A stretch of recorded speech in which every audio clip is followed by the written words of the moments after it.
사무엘하 1장에서 10장까지입니다. 오늘 사무엘하는 전체가 24장으로 구성되어 있는데 1장부터 10장까지 그리고 11장부터 24장까지 이렇게 나누어서 볼 수 있습니다. 1장부터 10장까지는 이제 다윗이 그 고생 끝에서 사울이 죽고 나서 이제 이스라엘의 왕이 되어가는 것이죠. 그래서 다윗 왕국이 세워지는 겁니다. 그것을 하나님의 나라가 이 땅에 실현되는 것이다라고 볼 수 있습니다. 1장부터 10장까지는 이 땅 가운데 임하는 하나님의 나라의 모형을 볼 수 있는 것이죠. 그러니까 우리 가정에 하나님 나라가 임하였을 때, 우리 교회에 하나님의 나라가 임했을 때 어떤 모습일까가 보여지는 겁니다. 그래서 다윗 왕국을 통해서 이 땅에 실현된 하나님의 나라가 보여지는 겁니다. 모세를 통해서 여호수아를 통해서 이제 출애굽하고 가나안 땅에 들어왔잖아요. 들어와서 그 실현된 하나님 나라를 이스라엘 백성들이 잘 경험 못했어요. 이제 비로소 이 땅에 실현된 하나님 나라를 이스라엘 백성들이 본격적으로 경험하게 되는 것입니다. 하나님도 이 땅에 실현된 하나님 나라를 마음껏 보여주시는 그런 장면이 1장에서 10장까지입니다. 11장부터 24장까지는 그 하나님 나라를 사는 또 연약한 사람 다윗을 보여주고 있습니다. 자, 오늘은 1장부터 10장까지인데요. 이 땅에 실현된 하나님 나라가 어떤 모습인지를 한번 보십시다. 1장부터 4장 사이에는 그 포용하는 다윗의 모습이 보입니다. 그러니까 하나님 나라를 사는 사람의 모습은 대표적인 모습이 뭐냐면 포용합니다. 용납합니다. 품어줍니다. 나하고 다르다고 또는 나를 괴롭혔다고 그를 끝까지 원수 삼아 사는 것이 아니라 원수를 사랑하는 것입니다. 원수를 품어내는 것입니다. 적대시하고 사는 것이 아니라 적을 나의 편으로 만들어내는 것, 이게 하나님의 나라의 모습입니다. 1장에는 이 사울의 죽음 소식을 다윗이 듣게 되거든요. 그 얼마나 그 사울 때문에 고생했습니까? 2번이나 사울을 살려줬는데 끝까지 사울이 다윗을 괴롭히고 사울 때문에 다윗은 인생이 완전히 꼬여 있는 상태 아닙니까? 그런데 다윗 입장에서 사울이 죽었다. 이제는 살 수 있겠다. 이제는 뭐 소망이 보인다. 그런 상황인 거거든요. 사울이 죽는 것을 사실 바라고 있었지 않겠어요? 그런데 사울이 죽고 나니까 다윗의 행동이 어떻습니까? 17절, 1장 17절에 가면 다윗이 이 슬픈 노래로 사울과 그의 아들 요나단을 조상하고 다윗이 사울이 죽은 후에 조가를 지어서 부릅니다. 사울의 죽음을 굉장히 슬퍼합니다. 인간적으로 슬픈 마음이 들 수도 있죠. 그리고 또 한편 그의 마음속에서도 이제 살겠다 하는 마음도 들 수 있죠. 그런데 그 인간적인 그런 마음, 이런 마음 저런 마음, 좋은 마음 또 뭐 부정적인 마음 다 있을 수 있는데 그 인간적인 마음 다 지우고요. 이 공동체에서 사울을 어떻게 대해야 되는가를 생각한 겁니다. 그래서 사울에 대한 힘들고 부정적인 기억들은 다 지웁니다.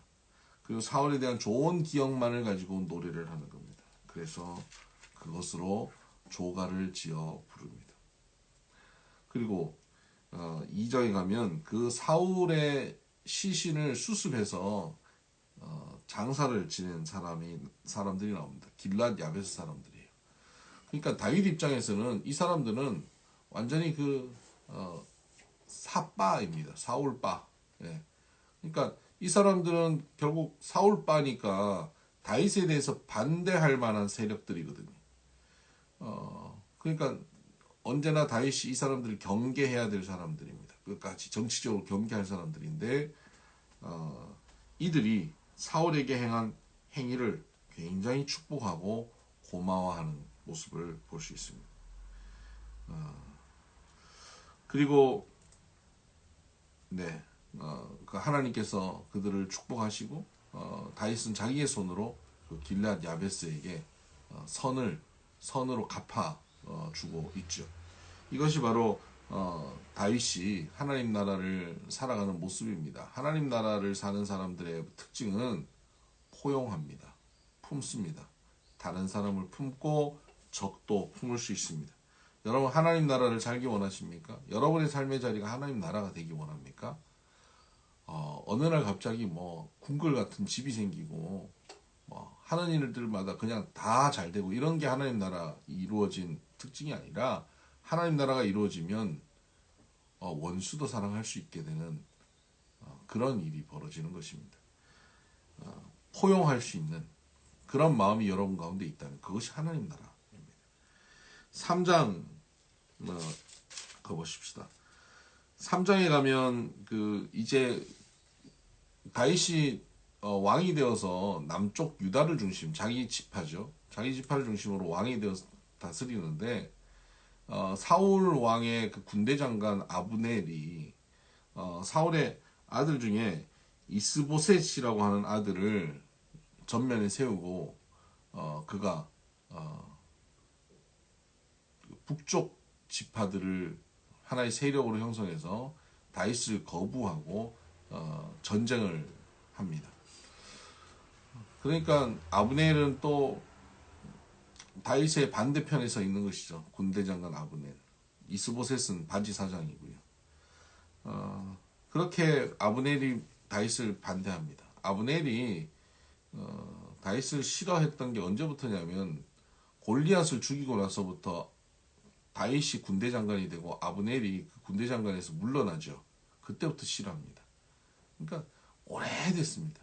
오랫동안 다윗을 싫어하는 그런 관계였는데 지금도 그런 입장에서 자기의 정치 세력을 형성해서 다윗을 반대하고 있습니다. 그런데 그 이스보셋과 아브넬 사이에 갈등이 생깁니다. 내분이 일어나죠. 사울의 첩을 아브넬이 희롱했느니 이런 문제 때문에 그렇습니다. 그러니까 하나님 나라가 임하면 적들은 내분을 통해서 흩어지게 되어 있습니다. 가만히 놔둬도 하나님께서 징계하십니다. 그러니까 여러분 손으로 어둠의 세력들, 적들, 원수들 여러분이 어떻게 징계하려고 하지 않아도 기도하고 있으면 하나님께서 해결하십니다. 근데 그 아브넬이 그런 과정 속에서 이제 이스보셋과 불편해지니까 다윗에게 와서 이 나라를 당신에게 갖다 바치겠다라고 약속을 하게 되거든요. 3장 9절 보면요. 여호와께서 다윗에게 맹세하신 대로 내가 이루게 하지 아니하면 하나님이 아브넬에게 벌 위에 벌을 내리심이 마땅하니라. 그 맹세는 곧 이 나라를 사울의 집에서 다윗에게 옮겨서 그의 왕위를 단에서 브엘세바까지 이스라엘과 유다에 세우리라 하신 것이라 하매 여호와께서 다윗에게 하신 맹세대로 자기가 이루겠다는 겁니다. 그러니까 여기서 놀라운 게 나오죠. 여호와께서 다윗에게 하신 말씀 정확하게 알고 있습니다. 아브넬이 왕으로 삼겠다는 말씀을 아는 거예요. 그것을 자기가 반드시 이루겠다고 맹세합니다. 아니 이렇게 정확하게 아는 사람이 왜 그동안 다윗을 괴롭히고 다윗을 반대했습니까? 하나님의 말씀을 정확하게 알아도요. 그것이 자기에게 유익이 되지 않고 그것이 자기 감정적으로 받아들여지지 않으면 하나님의 말씀을 거역하고 사는 것입니다. 지금 하나님의 말씀을 자기는 적극적으로 받아들이고 순종하겠다고 말하고 있거든요. 얼마나 귀해요. 그런데 이게 귀한 게 아니라 자기에게 이제는 상황이 달라져서 이게 유익하니까 감정적으로 그것을 원하니까 하나님 말씀을 따르겠다는 겁니다. 이게 아브넬 수준의 믿음입니다. 우리의 믿음이 혹 이렇지는 않습니까? 하나님의 말씀인 줄 분명히 알아요. 이렇게 해야 되는 거 알아요. 그런데 하기 싫어요. 그럼 나 몰라라 해요. 그리고 내 마음대로 살기 시작하는 거예요. 그러다가 어느 날 그 하나님의 말씀이 필요한 것 같아요. 그게 오면 유익할 것 같아요. 그러면 이제 그 하나님의 말씀을 순종하겠다고 적극적으로 참여하는 거예요. 하나님의 말씀을 선별적으로 순종하는 태도, 이게 아브넬의 수준입니다. 이런 아브넬의 수준은 나중에 5장에 가면 이스라엘 사람들의 모습 속에서 또 볼 수 있는데요. 5장 1절 이스라엘 모든 지파가 헤브론에 이르러 다윗에게 나와 이르되 보소서 우리는 왕의 한 고륙이니이다. 전에 곧 사울이 우리 왕이 되었을 때에도 이스라엘을 거느려 출입하게 하신 분은 왕이시었고 여호와께서도 왕에게 말씀하시기를 내가 내 백성 이스라엘의 목자가 되어 내가 이스라엘의 주권자가 되리라 하셨나이다 하니라. 이스라엘의 모든 지파 사람들 그 지도자들이 다 모여서 이제 다윗을 왕으로 추대하는 자리입니다. 그때 그들이 하는 말을 보면 정말 우습습니다. 사울 시대도 사울이 왕이었지만 사실은 다윗 당신 때문에 이 나라가 세워져 갔습니다. 라는 얘기를 하는 겁니다. 그리고 하나님께서 당신에게 말씀하시기를 당신이 이 백성의 목자가 되게 하고 주권자가 되게 하리라고 하셨습니다. 라고 그들이 얘기합니다. 그러니까 지금 7년 6개월이나 남쪽과 북쪽이 나눠져 있었거든요. 근데 그 7년 6개월의 세월 동안 북쪽에 있는 이 지파들이 다윗을 거부했는데 그들이 하나님 말씀을 몰랐던 게 아니에요. 정확하게 알고 있었어요. 알고 있었는데 그들의 마음에 들지 않으니까 받아들이지 않다가 이제는 상황적으로 받아들여야 되니까 이제는 상황이 달라지니까 그 하나님 말씀을 이제 순종하겠다는 거예요. 하나님 말씀 순종하는 건 좋은데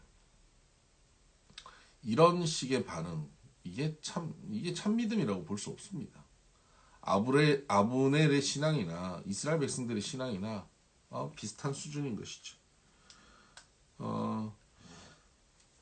그 아브넬을 요압이 죽입니다.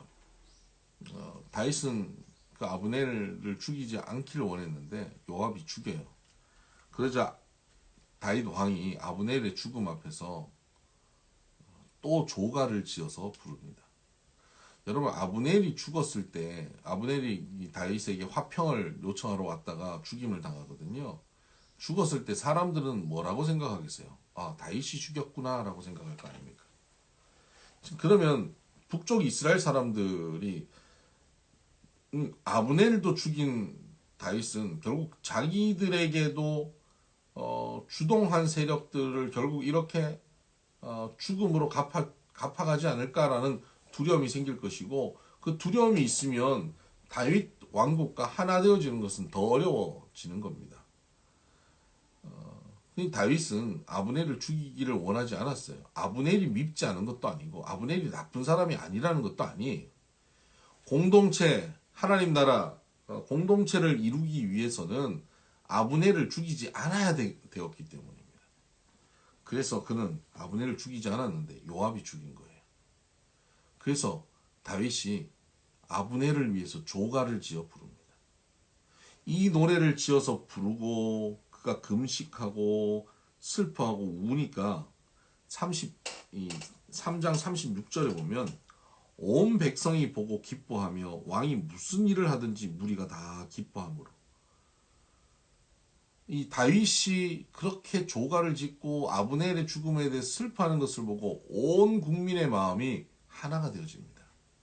그리고 왕이 무슨 일을 해도 그들이 그 왕을 지지하게 되는 것입니다. 37절을 보면 이날에야 온 백성과 온 이스라엘이 네엘의 아들 아브넬을 죽인 것이 왕이 한 것이 아닌 줄을 아니라. 그러니까 아브넬의 죽음에 대해서 의혹을 가지고 있던 사람들에게 그 의혹을 완전히 말끔히 씻어주는 행위를 한 것이죠. 여러분이 포용하는 것, 그 사람이 포용할 만한 사람이어서 포용하는 게 아닙니다. 하나님의 사랑으로 품는 거예요. 하나님이 세우시는 이 공동체를 지키기 위해서 품는 거예요. 울어주는 거예요. 조가를 지어 불러주는 거예요.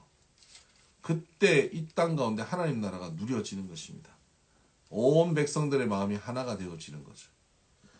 여러분, 오늘 우리는 우리 감정으로 사는 게 아니에요. 내 감정만 표현하고 사는 것이 바람직한 것이 아닙니다. 내 감정이 아니라 하나님이 주신 이 땅에서의 삶을 하나님 나라를 이루기 위해서 내 감정이 아니라 하나님의 마음으로 하나님의 감정으로 표현하고 살아낼 수 있어야 됩니다. 사울이 죽은 후에 7년 6개월이나 지나서 이제 다윗은 전 이스라엘의 왕이 됩니다. 여러분, 하나님의 시간이 우리에게 다가오고 있습니다. 그건 기다려야 합니다. 근데 여기서 조금 아쉬운 게 그거예요. 저는 다윗이 과거에 블레셋에 도망칠 때 블레셋에 도망쳐서 시글락성에 머물러 있지 않았으면 사울이 죽고 난 다음에 이스라엘이 이렇게 분열되어서 7년 반이라는 세월이 흘렀을까라는 그런 생각을 해봅니다. 아닐 것 같아요. 그 고난의 땅에서 버티고 머물렀으면 시글락성을 가서 조금 잘 먹고 잘 살 수는 있었지만 광야에서 버티고 사울의 칼 끝에서 버티고 있었으면 사울이 죽고 난 이후에 더 빠르게 이런 나라가 회복될 수 있지 않았을까 하는 그런 마음이 듭니다. 그래서 오늘 우리도 고난이 있다고 도망을 치고 인간적인 방법으로 뭐 해결하러 가면 사실 다윗이 시글락성 가서 호의호식한 것 같지만 거기 가서 부하들에게 죽을 것 같은 위험을 겪거든요. 평생에 당한 위기 중에 가장 큰 위기를 겪었습니다. 그러니까 우리가 이 어려움을 고난을 포기하고 광야를 포기하고 떠나가면 버티지 않고 떠나가면 거기 더 큰 어려움이 있어요. 아비멜렉과 그 나오미 보세요. 가문 피해서 모압 땅으로 가니까 더 큰 어려움이 있죠. 네. 그래서 우리는 이런 허송세월 하지 않았으면 좋겠다. 세월을 아꼈으면 좋겠다 하는 마음입니다. 그리고 이제 이 하나님 나라는 특징이 어떠냐면 점점 강하여집니다. 그냥 세월이 가면 갈수록 점점 강하여집니다. 3장 1절에도 사울의 집과 다윗의 집 사이에 전쟁이 오래매 다윗은 점점 강하여지고 가고 사울의 집은 점점 약하여 가니라. 또 5장 10절에 보면 만군의 하나님 여호와께서 함께 계시니 다윗이 점점 강성하여 가니라. 하나님의 나라는요, 세월이 가면 갈수록 점점 강하여집니다. 쇠퇴하지 않습니다. 하나님의 가정은 세월이 가면 갈수록 점점 더 행복해집니다. 하나님의 사람은 세월이 가면 갈수록 점점 더 성화되어 갑니다. 여러분, 오늘 우리의 삶의 자리에 하나님 나라가 이루어집니까? 점점 더 강하여지고 하나님 주신 더 풍성함을 누리게 될 것입니다. 여러분의 가정에 이러한 하나님 나라가 이루어지기를 바랍니다. 11절, 5장 11절에 보면 참 재밌는 표현이 있습니다. 두로왕 히람이 다윗에게 사절단과 백향목과 목수와 석수를 보내매 그들이 다윗을 위하여 집을 지으니. 아니, 다윗이 이제 왕이 딱 되니까 북쪽에 있는 두로왕, 이방 왕의 그 사절단이 와요. 히람이 사절단을 보내는데 그냥 사절단이 아니라 그냥 뭐 금은 보석을 가져오는 게 아니에요. 백향목과 목수와 석수를 보내요. 최고의 나무가 백향목이거든요. 그리고 그 백향목을 다룰 수 있는 목수와 돌을 자를 수 있는 석수를 보내가지고는 그들이 와서 뭘 하면 뚝딱 해가지고 다윗 집을 지어줘요. 궁궐을 지어준다고요.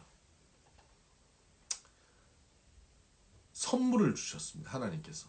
하나님 나라가 이루어질 때 적을 포용하고 나와 생각이 다른 사람들을 포용하고 그리고 백성들을 하나의 마음으로 모으고 그렇게 하나님 나라를 이 땅에 이루니까 하나님께서 알아서 그 집을 지어주시는 거예요. 내가 설계하지 않아도요. 내가 뭐 재료를 모으지 않아도 석수와 목수를 내가 부르지 않아도 하나님이 때가 되니까 하나님이 사람을 보내서 그 일을 이루십니다. 여러분, 이런 은혜와 복을 여러분 누리시길 바랍니다. 하나님께서 여러분의 집을 세워주시는 그런 은혜가 있기를 바랍니다. 12절 보면 다윗이 여호와께서 자기를 세우사 이스라엘 왕으로 삼으신 것과 그의 백성 이스라엘을 위하여 그날을 높이신 것을 알았더라. 그 집을 그렇게 지어주시는 은혜를 경험하면서 이게 웬 은혜인가? 하나님이 이 나라를 세우셨구나. 하나님이 나를 정말 하나님 기름 부으셔서 여기까지 오게 하셔서 왕으로 세우셨구나. 하나님이 하셨구나. 그 선물을 보고요. 하나님이 지금까지 하셨다 하는 것을 더 깊이 느끼게 되는 것입니다. 여러분, 우리가 하나님 나라를 누리고 가다 보면 그때마다 하나님께서는 타이밍마다 적절한 선물을 주십니다. 그 선물이 되게 좋은 게 아니고요. 다윗은 그 궁궐이 되게 좋은 게 아니라 그것을 주시는 하나님을 통해서 하나님이 여기까지 함께 하셨구나, 하나님이 함께 하시는 것에 대해서 굉장히 기뻐하게 되는 것이죠. 그 6장에는 하나님의 법궤를 이제 가져 들어오는, 그 예루살렘을 정복하고 예루살렘에 하나님 법궤를 가져오는 그런 장면이 나오는데요. 그 우사가 타작마당에서 법궤 만졌다 죽는, 그래서 그 법궤를 옮기는 것을 멈추고 오베데돔의 집에 가지고 들어가죠. 11절 보면 여호와의 궤가 가드 사람 오베데돔의 집에 석 달을 있었는데 여호와께서 오베데돔과 그의 온 집에 복을 주시니라. 하나님의 법궤를 옮기려고 하다가 그것이 모든 사람들 앞에서 좌절되는 것을 맛봅니다. 다윗이 얼마나 힘들었겠습니까? 하나님께서 이걸 원하지 않는다라고 느꼈으니까 얼마나 힘들었겠습니까? 그러니까 법궤를 옮기면 안 된다라는 여론이 가득했을 것이고 다윗도 그런가? 그 두려움 속에 빠져 있었을 겁니다. 그런데 오베데돔의 집에 들어간 그 법궤를 가지고 들어간 오베데돔의 집이 3개월 만에 전국에 소문이 날 만큼 복을 받아요. 뭐 어떻게 했길래는 몰라요. 귀하게 하나님을 섬겼겠죠. 근데 3개월 만에 소문 날 만한 복을 받아요. 그러니까 그 복의 소식을 들으니까 다윗이 욕심이 나는 거예요. 저 법궤를 이 예루살렘으로 모시고 수도로 모시고, 그래서 하나님을 잘 섬기면 오벳에돔의 집만 복받는 게 아니라 이 나라가 복받을 텐데 하는, 거기에 대한 소망이 생깁니다. 그래서 다시 법궤를 옮겨오는 내용이 나오죠. 여러분, 여기서 전 재밌는 착상을 했는데요. 이런 상상을 해봅니다. 오벳에돔의 집에 하나님의 말씀이 3개월 들어가 있는 동안 소문날 만한 복을 받았잖아요. 여러분, 우리 성경 통독 얼마 동안 하는지 아시죠? 90일, 3개월입니다. 3개월 동안 우리가 이 말씀을 우리 가정에 온전히 우리 심령에 온전히 모시는 거예요. 오베데돔처럼. 뭐가 나타나겠습니까? 복이요. 어떤 복입니까? 소문날 만한 복이 나타나길 바랍니다. 여러분, 그래서 우리 주변에 있는 사람들이 저 사람은 하나님 말씀을 열심히 3개월 동안 읽더니 저는 복을 받았네라고 소문이 나서 나도 다음 타임에는 나도 이 90일 성경 통독 참여해야지 라는 욕심이 생기게 만드는 그런 우리가 다 됐으면 좋겠습니다. 네, 7장은 다윗이 하나님 앞에 굉장히 아름다운 고백을 하는 내용이 나옵니다. 이 아름다운 고백을 통해서 하나님께서 다윗에게 복을 주시고 다윗 언약이라고 부르는 그 언약을 세웁니다. 이 언약이 하나님께서 다윗 너의 집을 지어주겠다 하는 그런 언약입니다. 그리고 나서 8장에 가면 그 후에 다윗이 블레셋 사람을 쳐서 항복을 받고 하면서 그 후에 다윗이 얼마나 가는 곳마다 백전백승하는지를 보여주는 내용이 8장에 나오고요. 9장에는 또 무비보셋 요나단의 아들을 또 품는 내용, 그리고 10장에 또 암몬의 사신으로 갔던 자기 부하들을 또 배려하는 모습, 이런 모습이 하나님 나라의 모습으로 보여지고 있습니다. 오늘 이 하나님 나라를 소망하고 살아가는 저와 여러분 되기를 주의 이름으로 축복합니다. 샬롬.